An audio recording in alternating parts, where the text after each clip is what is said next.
I'm Brandi Kruse. Today on Undivided, a terrible bill that we thought died in Olympia for the legislative session has been resurrected. People are getting crushed by rising rents. Also, a proposal would mandate inclusive learning in public schools across Washington to include lessons on LGBTQ and neurodiverse communities. And finally, remember that white lady who pretended to be black to head the NAACP in Spokane, Washington? Well, she's landed 2 new gigs, one on OnlyFans and the second teaching school children. I'm not sure which is worse.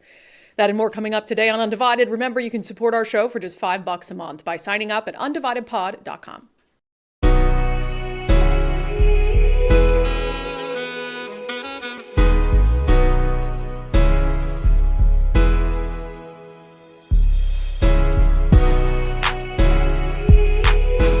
Welcome to Undivided. Thank you for being here. Thank you for your commitment to giving common sense a comeback. We got a couple bills that are being debated in Olympia we want to discuss. In fact, one of them is in a committee meeting hearing as we speak, and we've been waiting all morning to hear a pro and con testimony on that. It didn't quite manifest before our show began today, but it has to do with an education bill that just shows the absolute whacked priorities of the people in power in Washington state. So we'll get to that coming up next. But as I have said before, just because a bill missed a cutoff or seemingly died in Olympia doesn't mean that it can't be resurrected if the party in power wants to find a creative way to do that.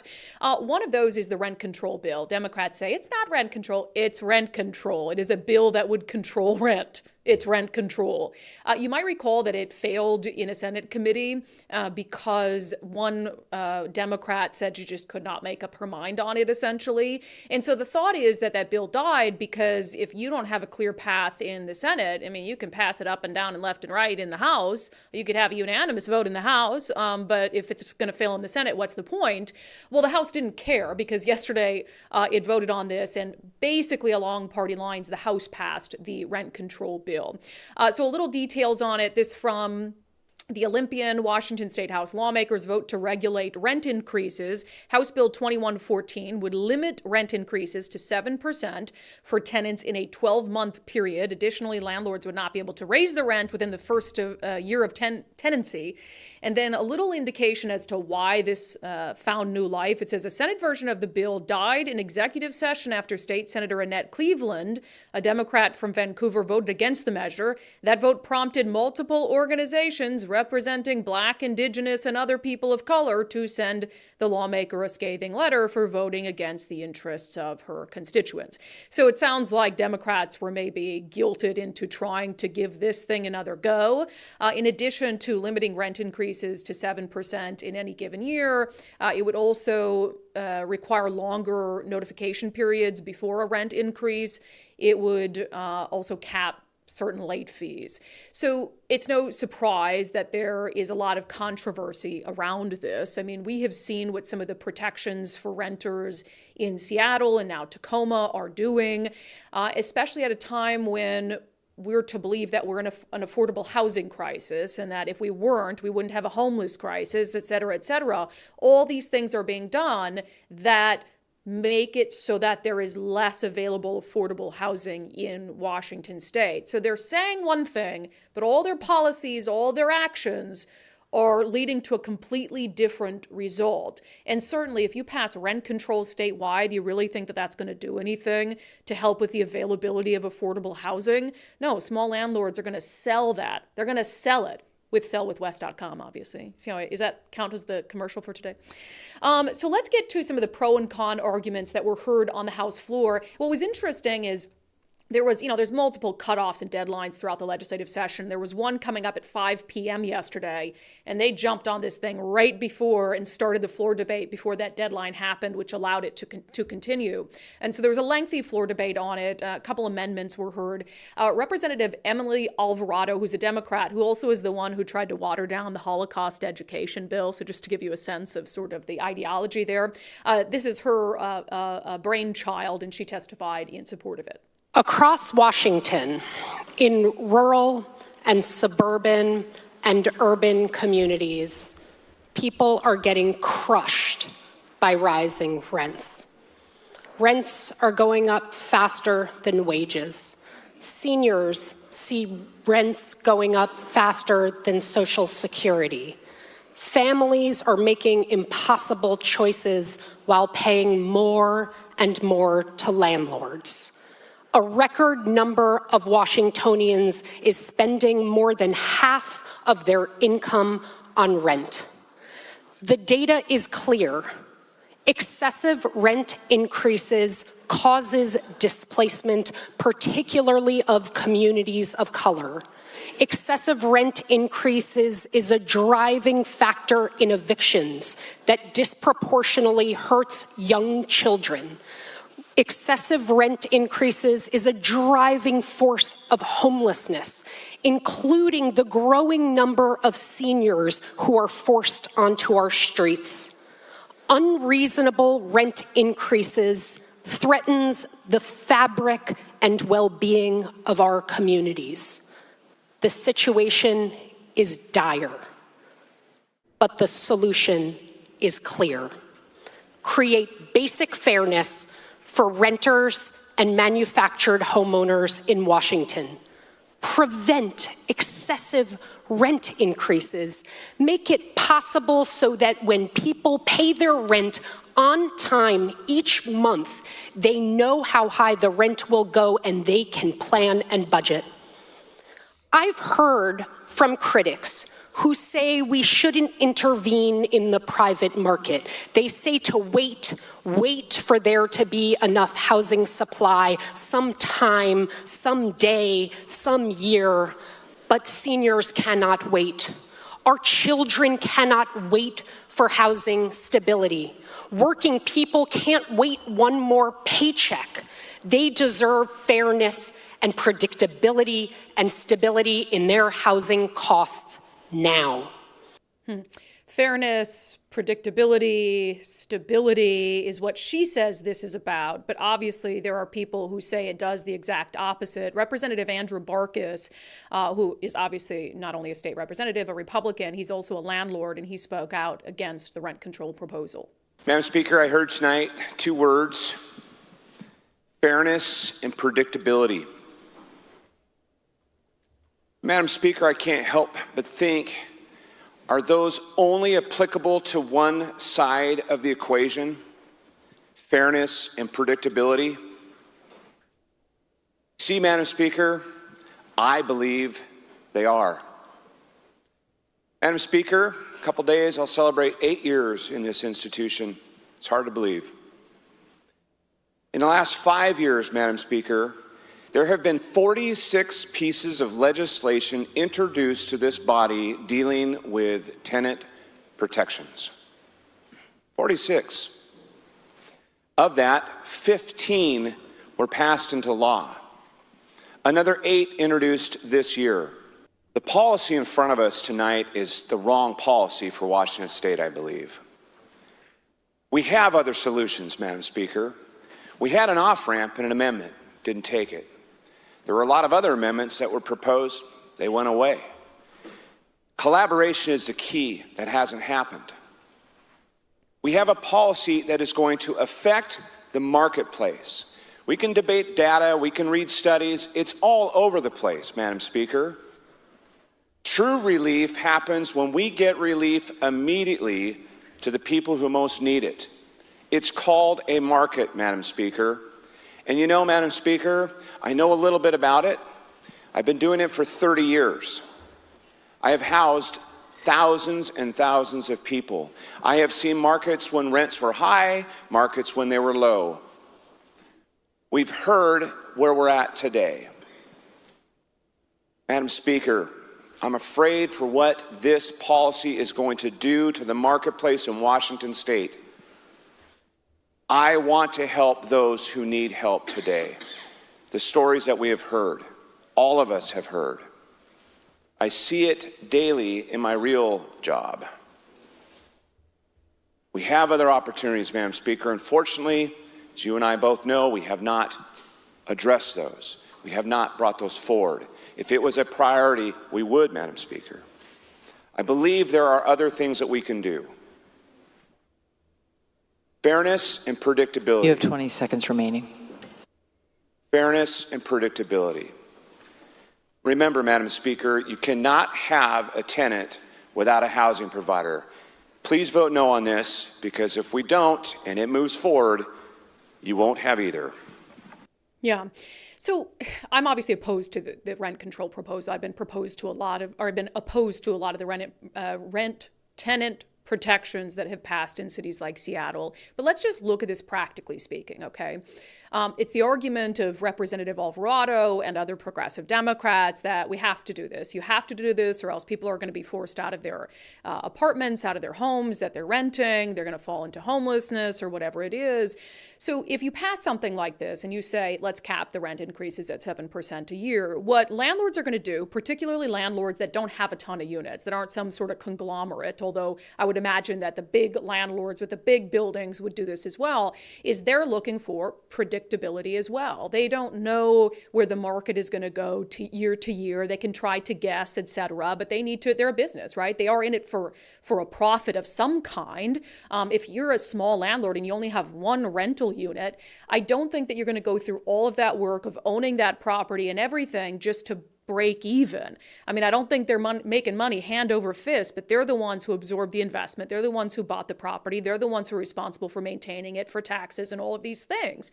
And so to think that they're going to rent it at a loss, that's just absurd. That doesn't make any sense. So if you cap rent increases at 7% a year, what any landlord who understands the market is going to do is max it out every year, even if they don't need to.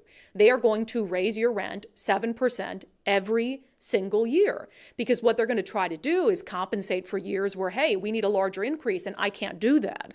So now if you want to give tenants predictability, Representative Alvarado, you've just done that. You have given every tenant in this state the predictability that their rents will go up 7% like clockwork every single year, because landlords are going to have no choice but to do that, because you're taking the predictability away from them. And then with Representative Alvarado, and again, this whole housing thing, God, what a boondoggle. What an absolute money suck example of government incompetence. You know, she said at the end of her remarks, I've heard from opponents who say, oh, we just need to wait until we build more housing and affordable housing and all of this. We can't wait. It's your party that has failed, though. It's your party that's been in power for 40 years in the governor's office, for 8 straight legislative sessions across the board, and it's your party that hasn't made any progress on increasing the availability of affordable housing. And in fact, we've seen a few bills just this legislative session that will make it more expensive for the building industry to build affordable housing. And you can't build affordable housing if it's not affordable to build. All of these regulations around heat pumps and, we can't have natural gas and all of this that make it more expensive to build a home, and therefore price more people out of the dream of home ownership. You have regulatory delays. Every time you have a regulatory hurdle that a home builder has to jump over, you're adding time to the home construction. It adds cost to the home construction. And every $10,000 that those costs increase, you're pricing out more and more Washington families. So again, they say, it's like they created a lack of housing and an affordable housing crisis so they could do things like this, so they could push and justify policies like this. So yeah, there's and I will say, I don't know the fate of this in the Senate. I think Democrats felt the pressure, from these special interest groups. They're saying that if we don't do this, it's against, Black and Indigenous people or whatever it is. They felt this pressure to, go through with the vote on the floor of the House. But remember, this didn't even pass in a Democrat-controlled Senate committee. And so I do know that there are some Democrats in the Senate who are not in support of this. I can't imagine that Senator Mark Mullet, who's a business owner, who understands basic economics and what's happening in the real estate market, is in support of this. So this might very well die in the Senate. But if you don't think that this is something that's going to continue to get brought up over and over and over again, we're just fooling ourselves. So they don't want to fix the underlying problems. God forbid we actually make it affordable to build housing in this state. God forbid that we do other things to reduce the cost of living for people. God forbid we do any of that. But let's do rent control, because that'll really please our base. Wild stuff. Okay, another bill, it's actually getting a hearing right now. And so we're monitoring it. Maybe we'll bring some of the pro and con on the show tomorrow and see what people had to say. But I've been promising you guys I'm going to talk about this bill because it has to do with education. And it shows really how insane the priorities are. It's called education. Like, we have to educate students first and foremost. But there's this push, of course, to bring in these political ideologies, gender ideologies, all of these things, and to, in a system that's already failing our students. We'll get to the latest test scores coming up in a moment. But Senate Bill 5462, the stated purpose is, it says it's an act relating to promoting inclusive learning standards and instructional materials in public schools. Oh, goody, goody, goody, goody. Let's see what they mean by that. So let's go on to this section. It says, by June 1st, 2025, the Washington State School Directors Association, with the assistance of the Office of Superintendent of Public Instruction, must review and update a model policy and procedure regarding course design, selection, and adoption of instructional materials. The model policy and procedure must require that the school board of directors adopt inclusive curricula and select diverse, equitable, inclusive, age-appropriate instructional materials that include the histories, contributions, and perspectives of historically marginalized and underrepresented groups, including but not limited to Native Americans and Native American tribes, people from various racial and ethnic backgrounds, including but not limited to African Americans, Hispanic Americans, Asian Americans, and Pacific Islander Americans, women, people from various socioeconomic statuses, people from various religious backgrounds, immigrants and refugees, people with disabilities, people who are neurodiverse, people who are English learners or use sign language, and LGBTQ people as defined in RCW. Remember when Dory had the woke word dice? I feel like that is a segment from his show that we should steal. His like woke word dice. Could you fit more lefty talking points into a single bill than that? The other thing in there, there's all these things. It's like, okay, yeah, if you're having instructional materials or whatever it is and books about, I don't think that it should be only books about white characters. Like, I get that. And I don't think anybody's arguing that it should. But when you fit in all these other things, people from various religious backgrounds, what kind of religious stuff are you teaching? I don't want religion of any kind taught in our schools, and I don't think that it needs to be. And also people who are neurodiverse. So that can mean autism, which I think, having autistic students be able to learn more or hear stories about people who are autistic and overcome that or whatever it is. But if you go to TikTok on any given day, you'll see all these weird purple-haired people saying they're neurodivergent. Because it's like they have all these different meanings for it that aren't like autism or something like that. And so it's just this, I think, a completely manufactured word that encompasses all these people who think they're different, like learn differently. So this is ridiculous. But I'll read the intent really quick because I think it's important before I get to why this is so off base. It says, it is the intent and purpose of this section to guarantee that each common school district board of directors, whether or not acting through its respective administrative staff, be held accountable for the proper operation of their district to the local community and its electorate. So there's a couple sentences I read for you there that I really want you to ponder given everything that we've talked about with public education. One of the things in here, when I was reading the long list of policies that would be implemented, it says that the model policy has to be age-appropriate instructional material. When have they ever concerned themselves with whether something is age-appropriate? And what does age-appropriate even mean in our public schools anymore? How many books and lessons have we told you about recently that any sane person would say is absolutely not age appropriate? We've talked about some of the sex ed lessons being taught to kindergarteners by Planned Parenthood that had pictures of vaginas and penises, like cats drawn on them and weird stuff. Not age appropriate by any stretch of the imagination. We've talked about what was taught to 4th and 5th graders in Mar Vista Elementary School that, doctors, when you're born, they just take a guess about whether you're a man or a woman, and you might not be. And you might find out when you're 5 years old that you're not what the doctor said you were. And reading a book called A is for Activists, where they talk about all these far left military political uprisings as like this good, glorious thing. So spare me the age appropriate. We're way past the point of age appropriate. But then in that part I just read to you where it says the intent and purpose of this is to guarantee that all the school districts in our state be held accountable for the proper operation of their district to the local community and its electorate. When has our public school system ever concerned itself with being accountable to the electorate on anything else? Every time we raise questions about these lessons that are taught in schools, or the public school teachers in Seattle who are filming themselves out openly breaking the law during acts of unrest, what is the response we get every single time from the public school system? Oh, we can't discuss that. That's a personnel issue. They're not accountable to the electorate. They could not care less. But what the Democrats want is for them to be accountable on this, on diversity, on inclusivity, on making sure that you're talking about LGBTQ issues and neurodivergent issues and immigrants and refugees. That's the thing that they want public schools to be held accountable on. And one of the worst things that this does is it gives the superintendent of public instruction and a bunch of bureaucrats in Olympia power over what local school districts in very diverse places across the state think is appropriate to teach their kids.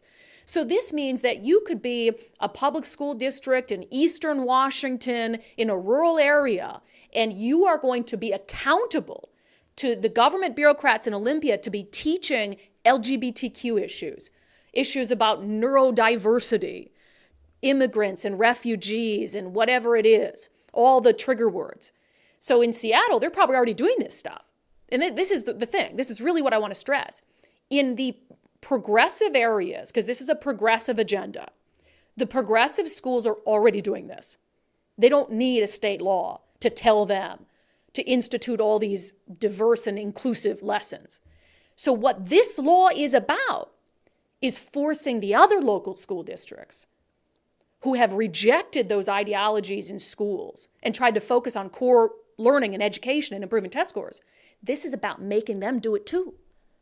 This is about forcing a progressive agenda on all the local schools at every level across the state in areas that aren't progressive, where parents do not want this stuff, where parents want them focused on teaching their kids the basics. That's what's so awful about this. It's taking more and more local control away from public schools, and it's essentially threatening them. You can cut funding. I mean, if this is a law that schools are required to institute this is about, if you don't do it, there will be consequences for it. It's about making a progressive curriculum for if you have a student in school, for any school, any public school in our state, no matter if parents or the school board don't want it. It's about what the superintendent of public instruction wants. Meanwhile, where are the test scores? We revisit this every time we talk about one of these bonkers stories related to education. ELA standards in our state, statewide, 50% of students meeting ELA standards. 39% of students meeting math standards. 43% of students meeting science standards. Only 70% of students are attending class regularly. All of that, we're spending now $18,000 plus per pupil for test scores to be in the toilet, for a big chunk of our public school students not to be attending class regularly. And this is the kind of crap they're focused on in Olympia. Social, political, gender, ideology, and folding it into every aspect of education. And if you're a school district that doesn't want to do it, well, too freaking bad. We'll take your money away from you. This is about making every school district in the state the Seattle Public School District. And I say that completely absent hyperbole because that's the direction we're heading.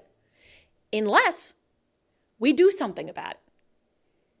And 2024 is an opportunity to do something about it. Now, we've had the current superintendent of public instruction on the show, Kruse. I give him credit for coming on. I don't think he's particularly good at answering our questions when he comes on. He does a very good job of dancing around them. He also does a good job of coming across as very reasonable. But these things are happening under his leadership. And in my opinion, it is time for new leadership. There is a Bellevue school teacher named Chad Mogendans who is a former state lawmaker, former school board president in the Issaquah School District, now is a Bellevue school teacher. He has announced his bid for superintendent of public instruction. We are going to have a full interview with Chad coming up next Monday, which we'll post on Patreon and Locals. But given this subject today, we want to play a clip of it for you. My struggle has been with the priorities. Okay. I think what we're doing as far as equity and diversity is important, but not as important as core academics. Yeah. I want to see a refocus on academic achievement. And I'm sure you know the numbers. I mean, our math scores, for example, that dropped from 50% before COVID to just 33%, and they've only recovered to 39%. Yep. You look at our NAEP scores, which allow us to compare our performance as a state to other states, and we've been steadily declining year after year for the last decade. And if you look at our current scores, and I particularly look at the fourth grade scores because that's where I think the next generation of kids is going to be coming up through the program. And we're just average now. We are like right at the average for math and just a slightly above the average for reading. And we used to just lead the pack. We should be. Average isn't good enough. The average is not good enough for Washington No. State. I totally agree. Yeah. And so I think there was an expectation that this was going to be a temporary factor and it was going to just reset right after COVID. We haven't seen that reset. Yeah, imagine that. Someone who wants to run our public school system, who wants to be laser focused on teaching the basics to our kids and making sure that they're not average, that they're excelling. In a state like Washington, we should be excelling. The tech world and all the intelligence and expertise that we have surrounding our kids, we should be excelling. We should be the top freaking state in the entire country. As I mentioned, Chad Magandans is running for superintendent of public instruction. We're going to have an interview with him that'll be posting on Monday this coming week. And of course, as the 2024 election cycle heats up, we'll be having interviews with various political candidates that will be posted for you to watch at your leisure. But I really enjoyed our conversation with Chad. And in the interest of full transparency, I have donated to his campaign because I think that education issues are one of the primary things that we need to get our hands around. We see what's happening with youth statewide and teenagers, and there is a breakdown happening. And we're not preparing kids for what's to come in the real world, and we need to. So we need a change. Okay, coming up next, did you know there was an election yesterday, Nicole? Well, yes, I did. Oh, of course. You better say yes, or else you're fired. Right. There was an election, of course, is sort of an off election, the February's election, but there were a couple things on the ballot in various counties that we have discussed on the show, and so we wanted to update you on those. We'll do that coming up next. First, if you're in the market to sell your home soon, now is the time to get it ready to hit the market. If you need to make cosmetic updates, for instance, doing that now so that when the Fed eventually drops interest rates and there's this big rush out there on the real estate market, for you to be ready to take advantage of that day one is very important. It's something our friend Wes Jones with sellwithwes.com has been talking about because he does expect, even though it hasn't manifested yet, for there to be at least a couple Fed rate cuts this year. They say that the Fed and the presidency, they're not supposed to influence each other. But let's be honest, come on, they're not supposed to. Right. But they do. So, Biden's administration is going to do whatever they can to put whatever pressure they can, on the Fed to keep lowering interest rates down because that's what it's going to make the American population happy and allow people to get into ownership or at least give them that peace of mind. Yeah, so be ready when that happens. And even if you're just thinking about it, but you want to talk over and get a market analysis, Wes Jones will do that for you for free. So visit Wes Jones at sellwithwes.com, sellwithwes.com. You can learn more about their listing boost concierge service to make some of those upgrades to your home before it hits the market. And you can start by simply using their home value calculator to see how much your home is worth. It might be worth more than you think. All right. Oh, and happy birthday yesterday to Wes Jones. It was his birthday yesterday. He turned 45. Can I say his age? Oh, I don't know, but I guess he outed himself on Facebook, I believe. Yeah, he was on Facebook like, hey, wish me happy birthday, people. You're running late. So Nicole's like, oh, it's Wes's birthday. And I was texting him, happy birthday, Wes Jones. We just love you. We're so grateful to have you as part of our team. All right. There was an election yesterday. If you got a ballot, you had an election. If you didn't, then you didn't. But we've talked about a couple of the things that were up for a vote because there were other reasons they were in the news, like the yard signs that got stolen over in Kitsap County that were a no on the bond. There's a school bond up for North Kitsap School District voters. And we've been talking about it because there is a pretty good reason to believe that the superintendent of the North Kitsap School District was stealing yard signs that were opposed to that school bond. She was, of course, in support of it. She's now on paid administrative leave while that criminal investigation takes place. And you know what? Love to see it. School bond failing. I even said, I don't want to live out there. I have no skin in the game in terms of, I don't know whether the bond was appropriate or not. But that action by that superintendent told me everything that I needed to know. Yeah, that's on her right there. 100%. So 63% as of right now rejecting that school bond, 37% approving it. And we had on a couple of the citizens on the show who were leading the No on the Bond initiative and who went out and set up those game cameras to find out who was stealing their signs. I mean, they've got to be like local hero status at this point in North Kitsap. But one of the things they said that they were opposed to the bond for is because they felt like the school district wasn't being transparent and trustworthy about what was needed, about where the money would be used, and then the superintendent goes out and steals their yard signs, which just proves their whole point. Like, they're not being transparent, they're clearly not being trustworthy, so why should we give you more money until you can do those basic things and show us as citizens basic respect when you're asking us for money? So I don't know if this is failing simply because the superintendent allegedly stole the yard signs, but I have to imagine that that did not help her cause. And we will, by the way, update you on whether charges come down, and we'll try to close the loop on that whole ordeal. But let that be a lesson to would-be sign thieves on either side. You never know. A game camera could be watching you. All right. Also, we talked about the fight to increase the minimum wage in Renton. It was something the business community, maybe not a surprise, was vehemently opposed to the way that it was being done. Very concerned about, businesses just coming out of the pandemic era, trying to, they survived that. And then some of them now under this would be asked to essentially increase their cost overnight by 25%. The fear is that, and again, when you do that to businesses that don't have more money coming in, they're not seeing a 25% increase in profits. They're either going to cut people's hours, they're just going to fire workers. So you go from having workers who at least had a job to workers that have no job because their business can't afford to raise the wage that much for everyone. Well, in Renton right now, this is passing. There's still more votes to be counted, but 58% to 42% is a pretty good lead up front. And I think we've seen a lot of cities that have individually raised the minimum wage, and so certainly Renton's not on an island. It can't surprise them that this fight came to them eventually, even a little later than it came to some areas. But you also see, and if you're a city that hasn't had this minimum wage fight yet, it is going to come to you. We see everything come out from Seattle.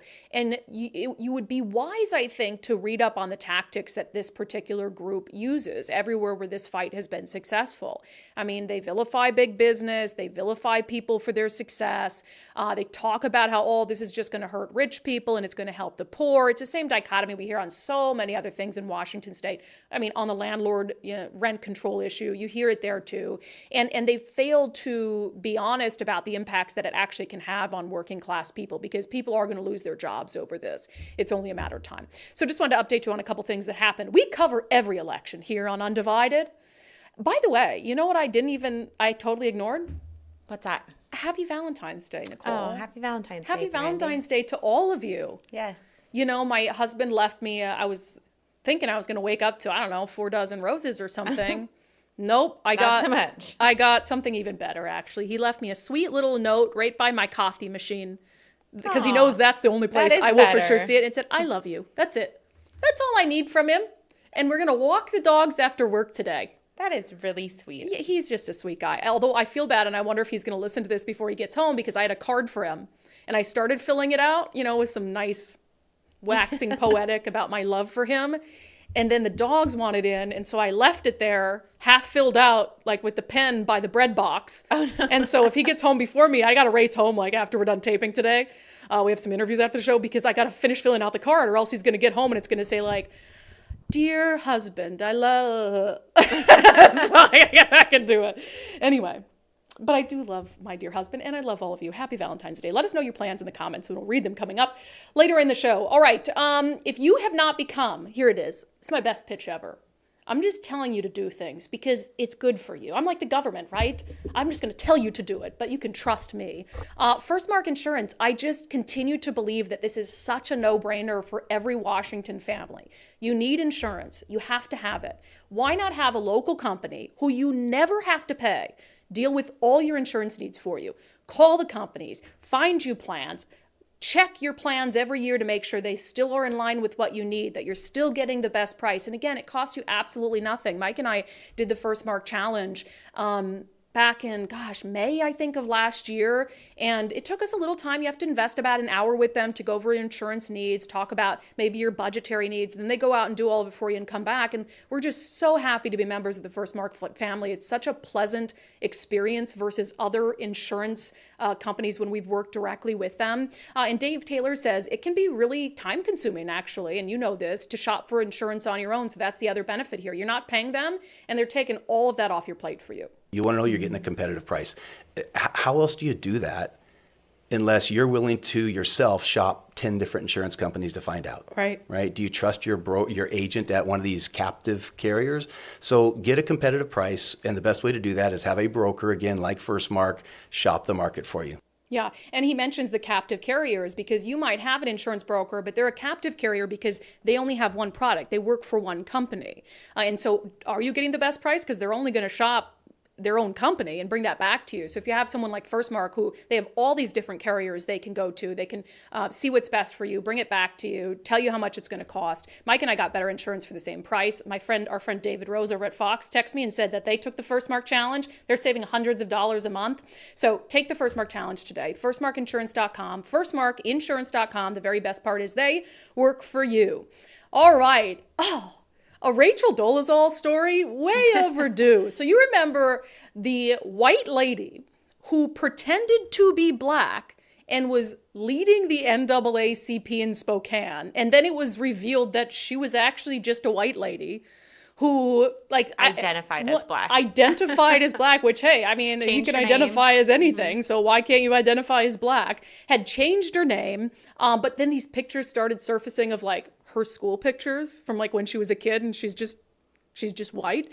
So anyway, her world comes crashing down, rightfully so, but she has picked up the pieces, and she now has 2 new gigs. Let's talk about it in our segment, Unbelievable.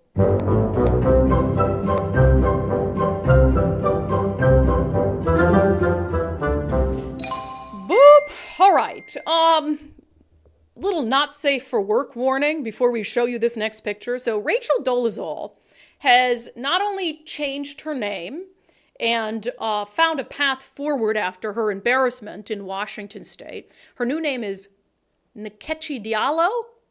Nkechi Diallo. I'm not even going to try that first name. She has, and it means, in West African, it means gift of God.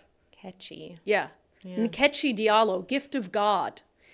And she obviously does think she's a gift of God because she has started an OnlyFans page where she posts about the personal side of her life and apparently also some very scandalous photos. I'll put that on the list of things I didn't want to see that I'm now making all of you see.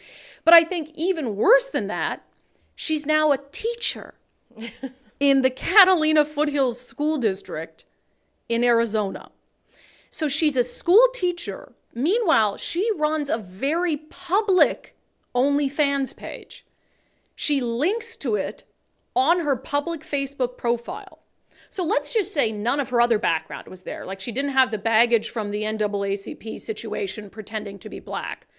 She's a school teacher who actively talks about and posts about her OnlyFans content and links to her page. You don't think the kids in her class are going to find that and find these images of her all lingeried up? This is peak. I mean, it's odd too because there's been many school teachers that have been outed that way and typically lose their job. So she's being very out about it when some that have been very secretive about it have lost their jobs. Here's the thing. I actually think that landing at OnlyFans makes sense. When you've kind of ruined your life to that extent and you're trying to find a way to make money, fine, OnlyFans it up. Honestly, she looks pretty okay in her lingerie. I can see how some people might pay for that. I actually think she's been doing the OnlyFans thing for a while. But this name change is what got her the job, right? So she's been doing OnlyFans. I believe we've covered that before because she said, I can't get a job now because people have, demonized me. And but this change your name so I can get a teaching job. Well, it worked. What I want to know is did she try to convince them that she's still identifying as Black? Mm-hmm. Because if you're going to change your name to Nkechi Diallo, which is a West African name, and she still is presenting as Black, did the school district not know that? Did they not know who it was? I can't imagine. I feel like every person in America knows who Rachel Dolezal is. Well, I think that we're extra aware here in Washington because it was in Washington. It was a national story, in Arizona, sure. But if she did not mention it, and if she's not identifying as quite as Black as she did while she was here, and you change your name, I hope they did a background check, but it appears they may not have. Rachel, man, she is the grifter extraordinaire. Yeah, she's just special. out there living her life. She's the gift that just keeps on giving. So I'm really feeling for the Catalina Foothills School District. We'll see what they do with this whole situation. But OnlyFans, you do your thing, Rachel. I don't care if you're on OnlyFans. You do you. I'm not going to be on OnlyFans, in case you were curious. I'm not. No, we're doing well on the podcast. We're fine. I don't need a... And plus, I have ugly feet. My feet aren't attractive. Oh. And I feel like, that's a real key thing on OnlyFans. Yeah, she advertises it right there. Yeah, a lot of foot fetish stuff. Yeah. You do you, but also being a public school teacher at the same time it's weird and creepy, to be honest. And it's not allowed. No, it shouldn't be allowed. It's not allowed. 100%. It's no different in my mind if you're doing porn and you're a public school teacher. Not different. No, it's not different. There was this, I don't remember what school district it was. Similar situation where they were posting on some kind of sex website thing or whatever, and it very scantily clad, and it's and then there was the principal who was doing drag shows that were more risque. Mm-hmm. Yeah, it's just about decency, and it's about teaching kids. I don't care if you're a stripper, if you're on OnlyFans, if you're doing drag shows that are you're flaunting your goods or whatever it is. It's all in the same realm for me. Mm-hmm. It's you work with children, act like it. Unbelievable. Not like a child, but act like you. Act like you give good impressions to children. Yes, don't act like a child. Although that's a problem too. Okay, moving on. We're going to get to national news coming up in just a second. If you are close to retirement, I've been urging you to really consider whether you're properly managing your risk on your retirement portfolio. There's so much going on right now, the 2024 election, global unrest. The stock market is all over the place and doesn't seem to be in line with the reality of what's happening in our economy. So our friend Zach Abraham at Bulwark Capital says, and they specialize in this at Bulwark, active risk management. He says there has never been a time like this where you truly need to make sure that you have someone actively managing your risk. A lot of the stuff in our portfolio was flying. One of our biggest positions was up 4 1/4. Second biggest position was up 2.5. We had a bunch of stuff that's won. We still slightly underperform the market today. And you know why? Because we don't own big piles of NVIDIA, Amazon, Apple, right? Those things. And we don't because the prices are ridiculous. Yeah. And great companies would love to own them, but I'm not buying them at this level with my worst enemy's money. Yeah, so if you're seeing, just stocks taking off for certain companies, you might be inclined, what's going on? I want to make money there, whatever it is. But having someone who's an expert in risk management who understands, does that make sense with what's going on? Is that the best investment right now is key. So I suggest having a free Know Your Risk portfolio review with Zach Abraham, the Chief Investment Officer at Bulwark Capital. He's also the host of the Know Your Risk Radio podcast. It's a great way just to see if you're overexposed to risk. There is no reason in this environment that you shouldn't be working hard to protect your hard-earned retirement. Schedule your free risk review now at knowyourriskradio.com. That's knowyourriskradio.com. Investment advisory services offered through Trek Financial LLC, an SEC-registered investment advisor. Investments involve risk and are not guaranteed. Past performance is no guarantee of future results. All right, dipping outside of Washington State. Man, our college students are weak. Nicole, how many days could you go without eating? Oh, I'm feeling a little nauseous right now, and it's been, if it's for what's something you really care about? If I'm trying to think of something, what would be something where you do a hunger strike for? To save the children. Okay. Okay. Sure. Yeah. Or I've got your cats and I'm dangling them off a cliff. And like, if you don't not eat for 20 days, I'm dropping them. Okay. Could you not eat for 20 days? Oh, I don't think I could. I just called college students a week. You're supposed to say, oh, I could do it for 30 days. I think there's 20 a certain days? number. I watched the show called... You could do 20 days? Are you trying to say? If it's for like a life or death. So there's this show I watch all the time called Naked and Afraid. Mm-hmm. And they go out and they have to survive 21 days naked, afraid, and hungry in the wilderness. And some of them barely eat during those 21 days. I think there's a certain amount of time. I think your body can actually survive 21 days without food. Obviously not water. Not water, yeah. I want to say it's like 30 days. I mean... Or something like that. It's, yeah. Anyway, my I'm sure, point I being... think it is 20, what is it, 20 and... No, there's a rule to it. You can go 24 hours without water or something like that. 48 hours and 48 days or something like All that. of that to say that if you're a Brown college student, the limit is 8. And if you're a student at Harvard, the limit's 12 hours. Terrible idea. So at Brown, students went on an anti-Israel hunger strike. Great. Mm-hmm. And they lasted 8 days, which isn't terrible. It says trustees refused to hear Brown university students end hunger strike that aimed to help Palestinians. The trustees refused to hear the students' demands to divest from suppliers of military goods to Israel. So they didn't eat for 8 days. That's the funniest part, though, is they just said no, and they're like, okay. All right, I guess we'll eat. All right, let me get my Hot Pockets. So that happened. What I think is even funnier is that Harvard students, 30 of them, in solidarity with the Brown students, said, we're going to do a hunger strike too. But they were only going to do 24 hours, and they only lasted 12. Made it 12. They're like, does my chai latte count as breaking my hunger strike? Because I can't do without that. And I spent 12 hours and I'm just craving it. My acai bowl. Does that count? Does that count? My grilled tofu does not count. Or maybe no, that doesn't count. Maybe they go to Harvard and they're confused about the number of hours in a day. They're like, that was a day, right? Right? No, that was 12 hours. Yeah. Oh, really winning hearts and minds over there on our college campuses. I do it for my cats. Make college great again. Okay, let's get to our daily show poll, although I forgot to put it in the thing, so I can't show it. Sorry, Nicole, that's my fault. However, I also really screwed up with our daily show poll on X because I made it for everyone, not just subscribers. I'm sorry to my X subscribers. I was like, wow, a lot of people are taking that poll real quick, and I was like, oh, it's public. So I really screwed you guys over on that today. My apologies.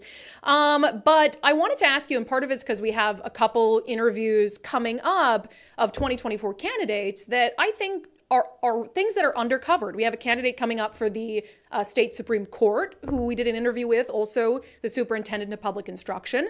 And I asked you guys on Patreon, Locals, and X, which 2024 statewide race are you most interested in seeing in-depth coverage of in the coming months? I mean, obviously we will effort in-depth coverage of all the key races.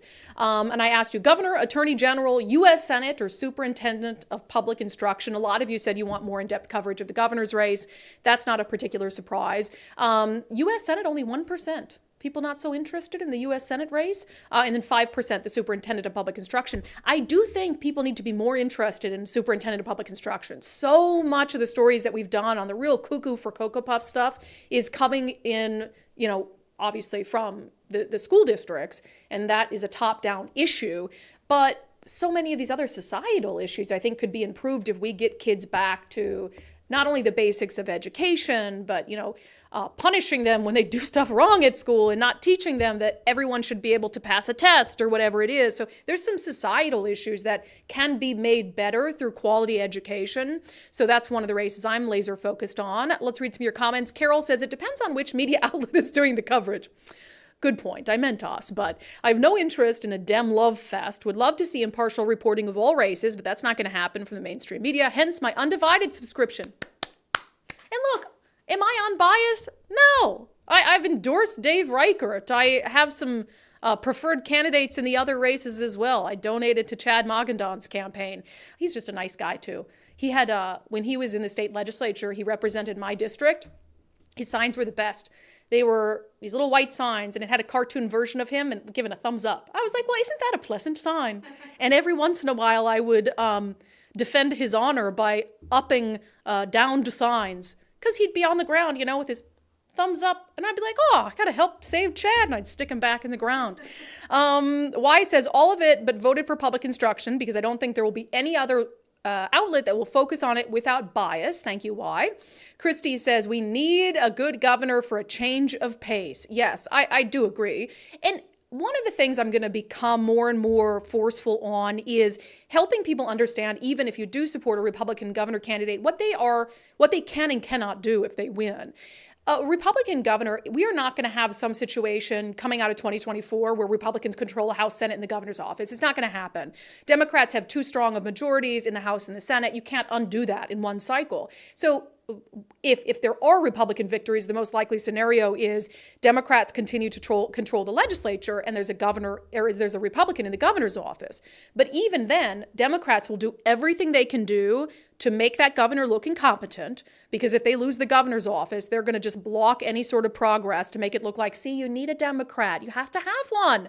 But then also, you are not going to have Republicans who can just send bills left and right to a Republican governor. But I think the best argument for a Republican governor right now is a simple check on the crazy. A veto. That's what a Republican governor is going to spend a lot of time doing. Veto the dumb rent control legislation. Veto whatever crazy crime bills they want to push through to make the state less safe. Veto taxes. All of that. And so that, if we have a Republican governor and that's what he spends 4 years doing, is just putting a pause on the crazy, that would be good enough for me. Joel says, if Ferguson wins, this state is completely lost and we're moving. By the way, I was born and have lived here all my life. Joel, don't leave. Don't leave us here. We need neighbors who are normal.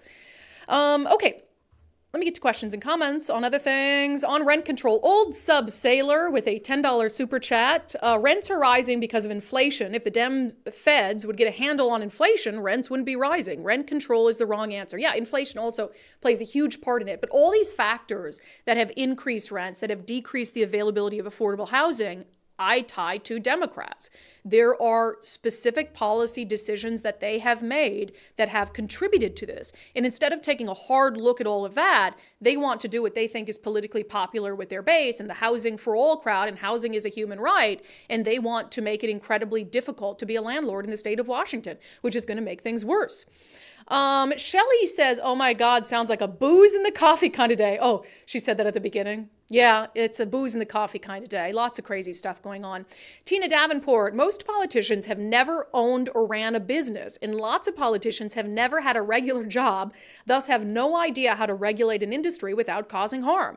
Government can mess up anything with legislation. Totally agree. Overregulation, huge problem. And it also says, we don't trust you. We think you're incompetent. We think the government knows better how to do the business that you're in, and we're going to regulate it basically to the studs and rebuild it in our image. Nancy Campbell, my tenant passed in November, sold it today. Will never be a landlord in Washington state again. Well, I'm sorry to hear that your tenant passed. Not a surprise that you would then, after that happened, turn around and sell the unit, because being a landlord in Washington, there's never been a worse time. Jethro McButterpants, Representative Alvarado forgot to add that excessive government regulation and taxing is a huge driving factor in all the rent increases. Rep, your policies cause rent increases and place undue burdens on landlords who provide housing to the ones you are pretending to care about. Yes, on the education bill, Krista M. says, how about we hold the public schools accountable for the failing test scores and children who aren't learning the basics? Yeah, and who was it who said, I think it was a subscriber comment, that said the test scores are a reflection, that reflects poorly on the schools, not necessarily on the students. That those test scores are a measurement of how well the schools are doing their jobs to make sure kids are learning. Clearly the schools are not doing their jobs well. So you're focused on inclusive learning and getting all of these talking points and little things in when you can't even do the basics well. Right. Let me see. And then as far as they are graduating, because we've lessened the requirements for graduating as well. And so that's why they're able to still graduate with less education. Yeah, because Jeff said, how do 83% of students graduate if they can't read, write, or math? That's a good question. Make it so they don't have to. That is a wise question. Let's see. Jeannie, it's a long one. It must be good if you put it in. It is. Jeannie Brokowski says, I'm sure all of you that are opposing this own your own home. I have a job of 31 years. I make pretty decent money. Last year, my landlord raised my rent $500 to where now I can barely afford to live. He's selling his complex, and a new owner can come in and raise it as much as he wants, pricing me out of my home. A coworker lives at a place the owner sold, and her new owners raised it $800. Thankfully, she was able to move back in with her mom at the age of 40 because she couldn't afford the cost of moving. Do you all think that is fair? Look, I feel bad when anyone is in that situation. In fact, a dear friend of ours who lives in New York, their rent just got raised $950 and they're going to have to move. But you assume, and I think maybe you don't assume, but when I read that, what I take away is you think the landlord is doing it maliciously, or that a landlord is doing that for no other reason than they want more money, not that their costs have otherwise increased. Right. There's a lot of cost increases for home ownership because you look at the landlord as a homeowner, just like any of us are, a homeowner. And your property taxes are going up. And going up more and more by the day. The heating bills are going up at PSC because of the Climate Commitment Act. And so you have all of these costs that are rising as a homeowner. Yes, they are going to pass that along to their tenant because they're not in the business of losing money. You don't have a rental property so you can lose money on it. You have a rental property so at the very least you can break even and maybe make a little money, and maybe it's your retirement investment and that's how you're getting by. It's a business. And so I don't know the individual circumstances. Nobody thinks that landlords should be gouging tenants for no reason. But I also argue that that's not happening because the last thing they want to do is lose a good tenant. Just because they want an extra $500 in their pocket. But they do have to pay their bills. And what I don't think is fair, just to answer your question, Jeannie, is what I don't think is fair is Democrats putting an artificial cap on things and ignoring all of the underlying policies that have their underlying decisions that have contributed to landlords having to raise rents. I want them to work hard to address those things, to acknowledge the things that they have done that have put you and some of your friends in the position that you are in. That's my issue. And I do believe that all of these different regulations trying to fix what you think is wrong with it is what's making it more or less affordable. So you're cutting back on units, which makes the units that are still available cost more, and because there's supply and demand. Right, supply and demand. So yeah, I think that if they left it alone, people like you that are good tenants and where somebody's not worried that they can only raise it if this much and this much, then maybe they could respect that more and show value to that aspect of renters instead of having to do the business thing. Right, because now they're fighting against this uncertainty the state has laid at their feet. So, Jeannie, what could happen is your rent could now go up 7% every year no matter what. No matter if they need that money or not, they're going to do it because they're hamstrung. And so they're going to have to take advantage of it while they can for years that they might need a massive increase because costs have gone up, because new taxes the state has levied or new costs around energy or whatever it is. So that's the issue. It's not just as complicated as, again, I think the pro-rent control side wants to act like this is malicious rent raising. Like that all these landlords, they're just trying to pad their pockets. Yeah, they are trying to make something. It's a business for them. But they're not going to do that at the expense of having a vacant unit. So thank you for sharing your perspective on that. And hopefully that makes more sense where I'm coming from. Okay, on the election, Robert Parker says, North Kitsap with a $5 super chat. Thank you. North Kitsap Prop 1, the sign issue superintendent's district failed last night at 36% voting. She's on paid leave, and we talked about that a little bit on the show. On Valentine's Day, Stacy says, my hub's B-Day is today, so we don't do V-Day, but we do day after V-Day when all the candy goes on sale. Yes. Smart.